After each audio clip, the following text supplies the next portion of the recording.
여러분의 가정과 여러분의 일터에 늘 넘치기를 주님의 이름으로 축복합니다. 기쁘다 구주오셨습니다. 기쁘다 구주오셨습니다. 이 세상에 예수님보다 더 기쁜 게 어디 있어요? 참 기쁨이 충만합니다. 예수님의 생일이 왜 12월 25일일까 이렇게 생각을 해봤습니다. 왜 12월 25일일까? 가장 추울 때, 가장 밤의 길이가 길 때 빛으로 오신 주님, 이게 주님의 생일에 그 깊은 뜻이 있어요. 예수님이 여러분 안에 들어가시면 기적이 일어나요. 첫째, 희망이 생깁니다. 예수님이 내 안에 들어오시면 원수도 사랑스러운 평화의 사람이 돼요. 그리고 아무리 슬픈 세상에 살지만 하나님께서 주시는 기쁨이 내 속에 생기는 거예요. 그리고 아무리 힘든 세상 속에 살지만은 하나님이 나를 사랑하신다. 그 사랑이 내 안에 이루어지는 겁니다. 내 신앙생활 하면서 그게 계속 유지되어진다면 얼마나 좋을까. 예수님이 내 안에 언제나 살아있고 언제나 예수님이 우리 안에 역사한다고 하면 얼마나 좋을까. 오늘 새벽에 촛불 예배를 드렸어요. 촛불 예배를 드리는데 성도들과 함께 촛불 예배를 드렸죠. 마태복음 2장에 있는 말씀을 보면서 아기 예수가 태어났을 때 다른 사람들이 다 축하하고 환영한 게 아니라 그 아기 예수를 죽이려고 했던 사람이 있었어요. 그래서 그 헤롯이 아기 예수를 죽이려고 들었어요. 그래서 마리아와 요셉이 애국으로 피신을 해서 헤롯이 죽을 때까지 기다렸다가 돌아오게 됩니다. 그래서 그때 예수님을 죽이려고 그 태어난 지 2살 이하의 아이들이 엄청나게 죽었어요. 저는 그 말씀 보면서 이 시대에 우리가 예수를 믿고 신앙생활을 하는데 우리 속에 있는 이 예수님을 자꾸 없애려고 들어요. 그런 힘들이 있어요. 저는 코로나 지난 3년을 지나면서 교회들이 굉장히 힘들어요. 예전에 성탄절 같이 교회학교와 함께 1부, 2부 통합해서 들으면 이 자리가 꽉 찼거든요. 그런데 오늘 교회학교, 저는 교회학교 우리 어린이들을 축복합니다. 잘 될 거라고 생각해요. 그래도 교회학교가 그래도 이렇게 모여서 선생님하고 또 목사님하고 같이 한다는 자체가 얼마나 감사한지 몰라요. 저는 이 성탄절을 올해를 지내면서 그래도 우리 안에 예수님이 살아 계시구나. 내가 예수님을 버릴 수가 있다는 거예요. 저는 성경을 통해서 이거를 너무너무 많이 봤습니다. 자, 오늘 말씀이 요한복음인데 조금 어렵다고 생각하지만은 굉장히 쉬운 얘기예요. 은혜 위에 은혜가 예수님입니다. 은혜 위에 은혜. 그러면 은혜가 이 세상에 있는 모든 것들이 다 은혜지만은 그 은혜 중에서 최고의 은혜가 예수님이라는 거예요. 그러면은 이 말씀이 쭉 띄워줬을 때 이 말씀이 전체적으로 뭐를 얘기하는가? 이 세상에 있는 모든 것들은 다 예수를 믿을 수밖에 없는 것을 보여주는 게 그게 은혜고요. 그 가운데에서 내가 예수를 믿었다 하는 것은 은혜 위에 은혜를 경험했다는 거예요. 특별히 오늘 말씀 가운데 17절에 율법이라는 말이 나오죠. 율법은 모세로 말미암아 주어진 것이요 은혜와 진리는 예수 그리스도로 말미암아 온 것이다. 성경에서 율법이라고 하는 게 도대체 뭐를 그렇게 성경에서 특별히 신약에서 율법이라고 하는 게 도대체 뭐냐? 그 율법은 어떤 얘기를 하는 거냐면은 내가 노력을 해서 뭔가를 이루려고 하는 것을 특별히 이 신약에서는 율법이라는 말로 쓰고 있어요. 그러니까 신약에서는 내가 뭔가를 통해 가지고 하나님을 기쁘게 하고 하나님의 뜻대로 살아가려고 하는데 내가 하는 것을 율법이라는 말로 표현을 해요. 특별히 사도 바울은 굉장히 그렇게 얘기를 해요. 근데 내가 뭔가를 해서 하나님을 기쁘게 하려고 하는데 인간이 기본적으로 타락을 해가지고 할 수 있는 힘도 없고 지혜도 없어서 내가 하려고 할 때 항상 실패하고 그래서 우리는 하나님 앞에 죄인으로 드러날 수밖에 없다라는 얘기를 하는 거예요. 근데 그 율법은 틀린 말이 하나도 없어요. 전부 오라. 그런데 내가 아무리 노력을 해도 안 된단 말이에요. 그래서 우리는 하나님의 저주와 심판 가운데 있다. 그러면 율법은 그럼 도대체 뭐냐는 거예요. 그 율법을 통해서 내 자신을 보면서 예수 믿어야 되겠다. 예수를 믿게 해주는 것까지 너가 정말 예수님이 필요한 사람이라고 얘기하는 게 바로 율법이라는 얘기예요. 저는 예수를 믿을 수밖에 없어요. 정말 예수님이 너무 필요해요. 근데 예수님이 오셨단 말이에요. 자, 예수님은 말씀인데 태초에 하나님과 함께 계셨어요. 2절에 태초 하나님과 함께 계신 분이에요. 그리고 이 세상 모든 만물이 다 하나님께서 지었는데 그 옆에 예수님께서 함께 계셨어요. 그 예수님은 창조주이셔요. 그리고 그 안에 생명이 있고 그리고 이 생명은 사람들의 빛이에요. 이 세상이 너무 어둡다 보니까 이제 빛으로 예수님께서 오셨어요. 근데 그 예수님을 증거한 사람이 있었는데 세례 요한은 미리 와서 예수님을 증언하고 있었죠.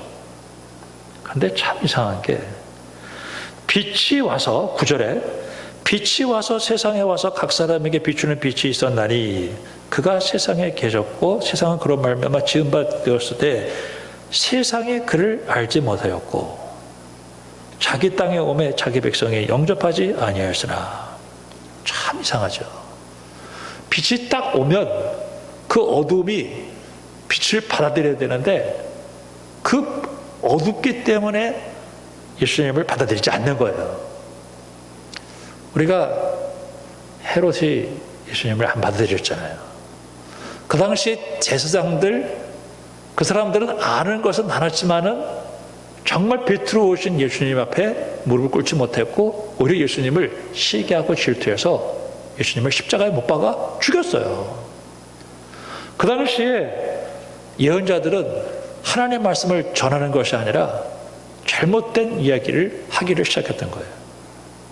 바로 그때 예수님께서 오셔서 빛을 비춰주셨는데 근데 참 이상하죠. 사람들은 다 예수님을 싫어했고 자기가 죄를 지었기 때문에 예수님을 멀리했지만은 그런데 어떤 사람들이 있었는데 영접하는 자 그 이름을 믿는 사람들이 생겼는데 그 사람들에게 하나님의 자녀가 되는 권세를 주었다는 거예요. 아니 참 이상하죠. 사람들이 다 예수님을 싫어하고 예수님을 미워하고 예수님 교회를 싫어하고 하는데 어떤 사람은 예수를 영접한 거예요. 예수님 저는 필요합니다. 예수님이 필요합니다. 난 예수님이 들어오셔야 돼요. 난 예수님이 절대 필요합니다. 그런데 이 영접하는 사람이 있었는데 그 영접한 것이 누구 때문에 한 거냐? 하나님께서 기적을 일으켜주신 거예요. 혈통으로나 육정으로나 사람의 뜻으로 되지 않냐고 하나님께로부터 났다. 내가 무슨 돈이 많아서 재벌이라고 해서 예수를 믿을 수 있는 게 아니에요. 내가 저 대학을 나와서 머리가 좋아서 그래서 예수님을 발견할 수 있는 것도 아니에요. 정말 우리 인생에 있어서 예수님이 필요하다는 것을 알려주신 분은 바로 누구냐?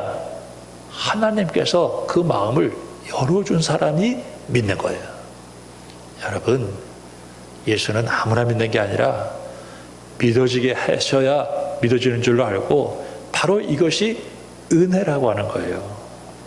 여러분, 예수를 영접하고 예수님을 내 마음속에 모셔드렸기 때문에 여러분들 하나님의 자녀가 되는 권세를 영원히 누리는 믿음의 사람들이 되기를 주님의 이름으로 축원합니다. 이 예수님이 내 안에 들어와서 하나님의 자녀가 되었다라고 하는 것을 누리며 살아가야 돼요. 저는 성경을 보면서 오늘은 우리 아동부와 같이 예배를 드리니까 그렇게 길게 예배를 드리지는 않겠어요. 요새 새벽에 에스더를 봅니다. 에스더. 근데 에스더는 바벨론 포로로 끌려갔을 때 거기에 이제 1차, 2차, 3차 해서 귀환해서 돌아오죠. 근데 그들이 무슨 이유가 있어서 거기 머물러 있었는데 하만이라고 하는 사람이 그 아하수에로 왕 2인자로 등극을 합니다. 근데 이 하만이라는 사람이 말을 타고 다녔는데 성경에 그 말은 없지만은 이 말에 하나님을 향해서 차마 입에 담을 수 없는 참남한 말을 하고 다녔던 거예요. 근데 모르드게는 거기에 그 성전 문을 지키는 공무원으로 이렇게 일을 하고 있었어요. 근데 하만이 늘 왔다 갔다 하는데 그 하만을 보면서 절도 하지 않았고 무릎을 꿇지 않아요. 그러니까 하만이 어이 괘씸한 놈 봐라 이거. 내가 이 페르시아에서 제 2인자인데 나를 보고 절도 안 하고 무릎도 안 꿇어? 저 모르드게 저 누군가 좀 알아봐. 아, 저 유대인인데요. 저 하나님 믿는 사람들이에요. 그래? 그러면 안 되겠네. 저 한 명만 저 쓸어버리는 게 아니라 저기 있는 모든 민족 다 쓸어버리자. 그래가지고 12달 13일 그 이제 불임절인데 그때 제비를 뽑아가지고 잡아가지고 그러니까 이 아하스웨로 왕에게 아하스웨로 왕이 힘이 없거든요. 근데 이 아하스웨로 왕을 이제 속였어. 거기 한 민족이 있는데 그 민족은 왕의 말도 잘 듣지도 않고 그런 민족이 하나 있는데 그 예배로 두면은 왕에게 유익이 되지 않습니다. 그리고 거기 비용 은 10,000달란트를 제가 드리겠습니다. 그랬더니 그래? 그러면 그놈들을 당장 쓸어버려라 해가지고 왕이 도장을 빼가지고 찍어서 각 지방마다 말로 쫙 칙령을 보낸 거예요. 이제 이스라엘 백성들은 페르시아에 남아있는 백성들은 그날 하루아침에 진멸, 도륙 끝나게 됐어요. 저는 그걸 보면서 우리가 이 땅에 살아가는 동안에 예수를 믿고 신앙생활을 하면서 내가 신앙생활을 하지 못하도록 우리를 방해하는 것들이 이 땅에 많이 있다는 거예요. 근데 모르드게는 당당했어요. 여러분, 예수님이 여러분과 함께 있다는 사실을 여러분들 인정하시고요. 입으로 예수님을 시인하고 주님이 나를 위해서 죽으셨고 나를 구원했으니 세상 끝날까지 나와 함께 하실 것을 바라보면서 여러분 꼭 승리하기를 주님의 이름으로 축원합니다. 모르드게가 나는 끝장이다, 절망이다, 우울하다, 불안하다, 밉다 이런 말 한마디도 하지 않았어요. 그런 죽음에 임박했음에도 불구하고 그 왕의 도장이 찍혔음에도 불구하고 그는 그 하만 앞에서 당당했어요. 내가 예수를 믿고 하나님의 자녀가 되었는데 여러분 이 하나님의 자녀가 되은 이것을 어떤 핍박과 박해나 미혹이나 유혹에서도 여러분 절대 포기하지 말기를 주님의 이름으로 축원합니다. 저는 지금까지 신앙생활 하면서 제가 목사로 살면서 교회가 세상으로부터 칭찬받은 적은 별로 없어요. 언제나 교회는 세상의 박해와 핍박 속에서 늘 있어 왔었어요. 근데 꼭 그럴 때 이제 요한계시록에 보면은 이런 사람들이 나타나요. 신앙생활 적당히 하시지. 그거 뭐 목숨 걸고 그렇게 할 필요 뭐 있어요. 그냥 적당하게 하세요. 그냥 뭐 교회 안 나가도 되고 적당하게 하세요. 그 우상숭배 그거 국가 행사예요. 그거 괜찮아요. 우리 먹고 살자고 하는 건데. 왜냐하면 그 우상에게 가서 절하지 않으면은 직장도 못 나오게 하고, 그러니까 먹고 사는 문제 생긴 거예요. 그때 니골라, 발람, 이세벨 이런 사람들이 나타나가지고 아유 신앙생활은 적당히 해도 괜찮아요 이렇게 얘기하는 거예요. 그러니까 사람들이 그래 그럼 뭐 적당히 뭐 하지 뭐 내가 뭐 신앙생활 하다가 내가 뭐 죽을 일이 있어? 내 재산이 뺏길 필요 있어? 그래가지고 사람들이 막 넘어가기 시작하는 거예요. 막 넘어가기 시작하는 거예요. 여러분은 예수를 영접하고 하나님의 자녀가 됐는데 어떠한 미혹이나 어떠한 유혹에서도 여러분 절대로 포기하지 않고 예수님을 여러분의 심령 속에 굳건히 믿는 믿음의 사람들이 되기를 주님의 이름으로 축원합니다.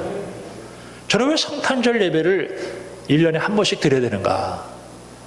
우리 안에 있는 예수님을 다시 한번 생각해보면서 나도 떠날 가능성이 있다. 갈라디아서 3장에 보면은 어리석도다 갈라디아 사람들아 예수 그리스도께서 십자가에서 못 박히신 것을 너희 눈에 밝히 보이거늘 누가 너희를 꾀더냐. 갈라디아 교인들이 그 핍박을 힘들어서 할례도 받고 그리고 그들이 사도 바울을 떠나고 하나님을 떠났던 거예요. 그러니까 사도 바울이 막 내가 해산의 수고를 감당하겠다라고 할 정도로 힘들었어요. 고린도 후서에서도 보면은 그들은 하나님을 떠났어요. 이스라엘 백성들에게서도 하나님을 떠난 적이 얼마나 많이 있는지 몰라요. 그때마다 선자들이 나타나서 돌아오라고 그렇게 얘기를 해요. 여러분, 천하의 다른 이로서는 구원을 받을 만한 이름을 준 적이 없다는 거예요. 근데 그런 가운데서도 서머나 교회는 죽도록 충성을 했고, 그리고 그 예수님 때문에 자기의 모든 것들을 포기한다 할지라도 그들은 죽도록 충성을 했어요. 빌라델피아 교회는 작은 능력으로도 하나님의 말씀을 지키고 배반하지 않았기 때문에 그들은 생명의 면류관을 받았어요. 히브리서 11장에 보면은 그 환란 속에서도 사람들이 다 흩어져가는 사회 속에도 그들이 끝까지 믿음을 지켰던 사람들, 그 사람들의 이름들이 쫙 나와 있어요. 아벨, 에녹, 모세, 아브라함, 그리고 하나님의 자녀들 요셉, 하나님의 자녀들 수없는 사람들이 그 고난과 환란 속에서도 내가 예수를 믿고 하나님의 자녀가 되었다는 그 사실을 절대로 포기하지 않았어요. 고린도후서 11장에 보면 사도 바울은 그 어려운 시대 속에서 내가 정말 하나님의 자녀라고 하는 사실을 그가 다른 사람들에게 증거하기 위해서 딱 한 가지 그 한계에서요. 나는 고생을 많이 했다라는 얘기를 하고 있었던 거예요. 요한계시록 14장에 14만 4천 명이 하나님을 찬양하는데, 이들이 하나님을 찬양할 수 있었던 그 놀라운 일 중에 하나는 바로 뭐냐면은 내가 하나님의 자녀가 되었다는 사실이 전쟁이 일어나든지 경제적인 어려움이 있든지 핍박과 박해 현장 속에서도 그들은 내가 하나님의 자녀라고 하는 이 사실을 절대로 포기하지 않고 끝까지 하나님을 믿고 따랐던 것을 오늘 우리가 깨달을 수 있겠습니다. 여러분, 2022년도 이 성탄의 계절에 여러분 이 신앙생활 하는데 내가 참 혈통으로나 육정으로나 사람의 뜻이 아니라 하나님의 은혜로 내가 하나님의 자녀가 되었다라고 하는 이 위대한 사실을 여러분 절대로 포기하지 않고 끝까지 하나님께 영광 돌리기를 주님의 이름으로 축원합니다. 참 예수를 믿고 내가 구원받아서 내가 하나님의 사람이 되었다. 어떨 때 보면은 너 이렇게 고지식하냐, 너는 이렇게 타협하지 않고 왜 이렇게 참 고난이 있는데도 왜 그렇게 신앙생활 하려고 하느냐, 이렇게 물을 때 나는 하나님이 택한 백성이야. 나는 성령 주셔서 내가 예수를 믿고 내가 하나님의 자녀가 되었어. 나는 이 하나님의 자녀가 된 내 이름이 하나님의 나라에 기록된 거, 이거는 나는 어떤 무엇으로도 포기할 수 없어. 나는 끝까지 하나님을 따라갈 거야. 여러분, 예배, 말씀, 기도, 그리고 그 하나님 주시는 그 축복을 매일 누리는 여러분들이 되기를 주님의 이름으로 축복합니다. 기도하겠습니다. 하나님 아버지, 은혜 위에 은혜 예수 그리스도, 이 세상에 있는 은혜는 예수님이 필요하다라고 하는 모든 경고요 사인입니다. 이제 예수님을 내 마음속에 모셔서 하나님의 자녀가 되었사오니 하나님의 그 복을 받아 누리는 저희들이 되어지게 하시고, 어떤 세상에 유혹이 있고 핍박이 있고 박해가 있다 할지라도 언제나 하나님 믿고 믿음으로 승리하는 저희들이 되어줄 수만 있도록 축복해 주시옵소서. 예수님의 이름으로 기도합니다. 아멘.